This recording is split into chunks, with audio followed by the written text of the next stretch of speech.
Good morning mga boss, magandang umaga sa inyo. Meron tayo ditong Toyota GL Grandia 2005 manual transmission, diesel. Ayan, napakatipid po nito sa diesel.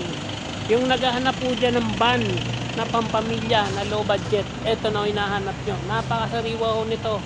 78,000 lang ang tinakbo nito mga bossing.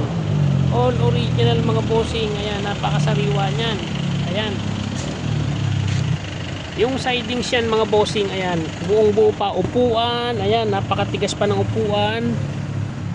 Loob, manubela, buong buo. Stereo Android, sensor, backup camera. Ayan mga boss. 78,000 lang to mga boss, ang tinakbo ha. Naka-plastic ka sun visor niyan, lahat. Ito pala boss, wala pang linis to. Pero kasama sa bilihan po ang linis nito, ang detailing mga bossing. Ayan. Ayan boss, ito pong siding sa kabila. Ayan, dashboard, napakalinis. Upuan, walang sira.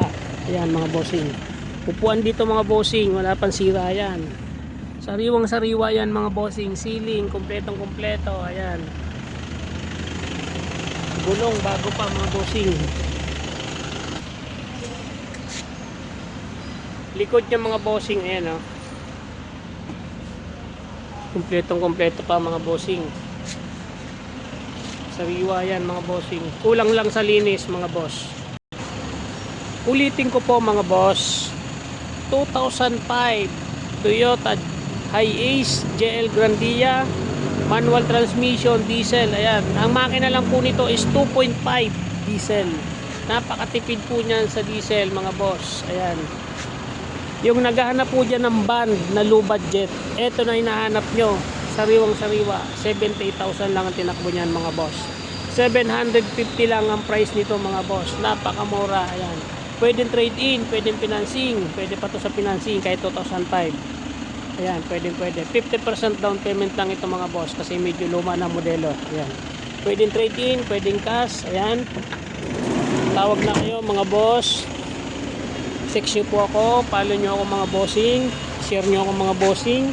Ayan po, maraming salamat po sa inyo. Magandang umaga po.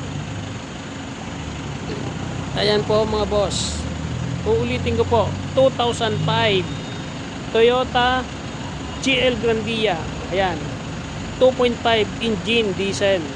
Ayan, napakasariwa, 78,000 kilometers. Ayan mga boss. May number po ako dyan, tawagan nyo ako, text nyo po ako mga bossing. Ayan, share nyo ako mga boss, follow nyo ako mga boss. Ayan po, maraming salamat po sa inyo mga boss.